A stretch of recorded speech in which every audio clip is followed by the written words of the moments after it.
final word, I'll give the floor to Mr. Victor Kipiani. Victor comes to us from the perspective of one of the most esteemed think tanks in the region, GeoCase of Georgia. So, Mr. Kipiani, the floor is yours. Thank you so much. Thank you so much for inviting, and thank you to the Caspian Policy Center. It's my pleasure to provide the distinguished panel and the audience with a few highlight observations. And if I may start with highlighting what the priorities are. And the priorities from my perspective, but quite often when we speak about the investment project, we speak about bankability, we speak about unifying tariffs or harmonizing rules, etc., etc. But from my perspective, and obviously I would not be inventing a bicycle, the key challenges which the region and the broad region is facing is regaining or gaining a new trust and credibility.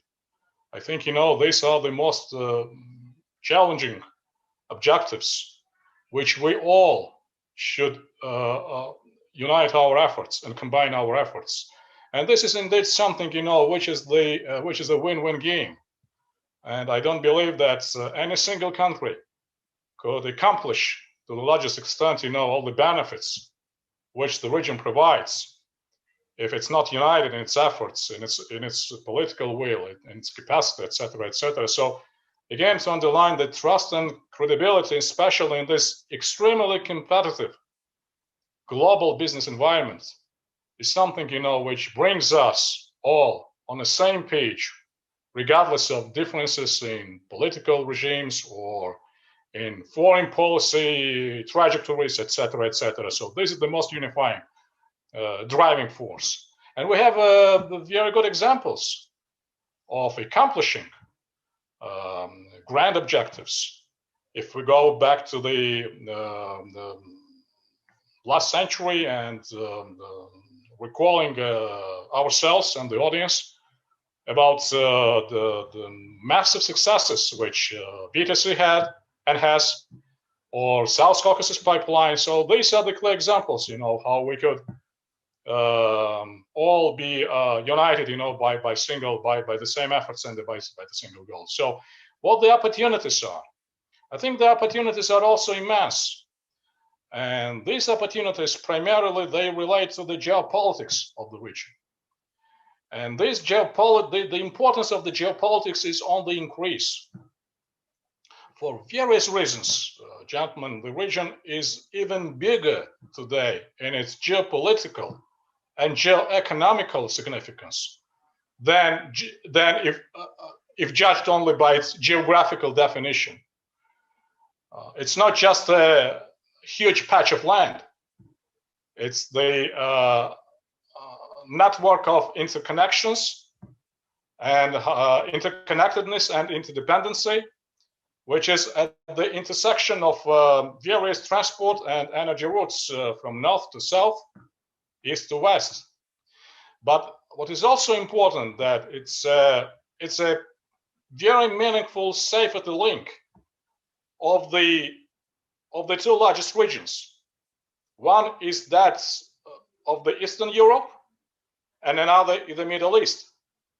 So therefore, I think that the wider, the broader Caspian region has not just a business purpose, but extremely, hugely important security and geopolitical purpose as well. Besides, when we're discussing the opportunities, I think that we should be on alert in expectation of redesigning the global supply chain. And I think that in that respect, we all should again work with concerted efforts to reach out for those new opportunities which could fall onto the region as a result of redesigning the global supply chain. The next chain of opportunities which I would highlight from my side is the very important agreements on delineation of the Caspian seabed. And I think that agreement provides all of us with extremely interesting opportunities of tapping and designing new regional mega projects. Last but not least, when we speak about the opportunities, I would remind the audience about using the potentials of C5+1 to the fullest extent possible, and bridging those potentials of C5+1 with the potentials which Georgia offers to the region due to its special trade regime with European Union. So I think that all in all, as I've said in the beginning of my speech, this is extremely and very promising and very encouraging the win-win game. A few words about the challenges. Again, not to invent a bicycle. Those challenges are multiple, but let me just emphasize very principal challenges and very key challenges. The first challenge is that the region is still in the conditions of transitional political environments, which also relates to the fragility of its institutions. Last but not least are the so-called frozen conflicts or pseudo-conflict, ethnic conflicts, which are essentially geopolitical conflicts. And those geopolitical conflicts are a very handy leverage in the hands of various rouge regimes or revisionist states to instigate, manipulate, and force the region to depart from the rule-based order, as well as limiting a free choice of a sovereign nation. Even though it's more important to beef up the region with the Western presence. And I should admit that there is some perception or probably misperception that over the last period of time, the region became a bit devoid of Western robust business and political presence. So I think that that perception should be changed. And we're in expectation of more explicit political, security, and investment decisions and actions. To conclude my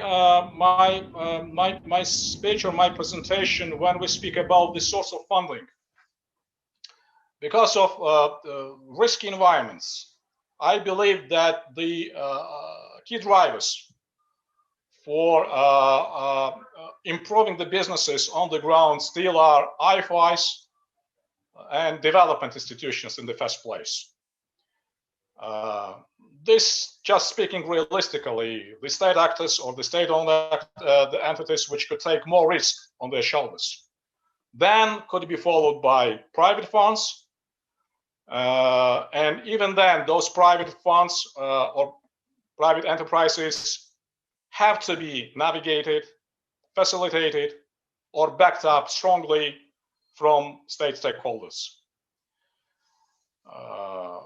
And when we speak about investment injections and direct investments, of course, the role for businesses from the United States is indeed very critical.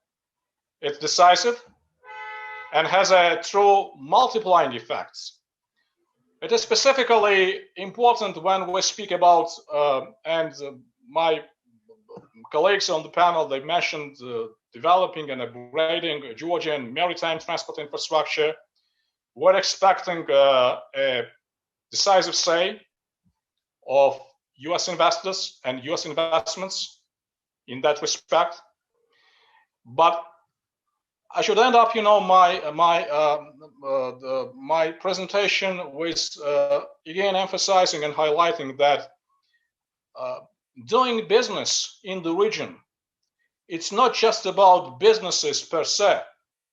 It's about sending a clear message to the region where various regional powers are tackling with each other for a soft power dominance. So therefore, I believe that in the context of the region, in the context of the broad Caspian region, the source and nature of businesses is not just about investing models or the cash flows, but it's about bigger picture. It's about much higher and more sensitive stakes. So I fully share that the observations which were made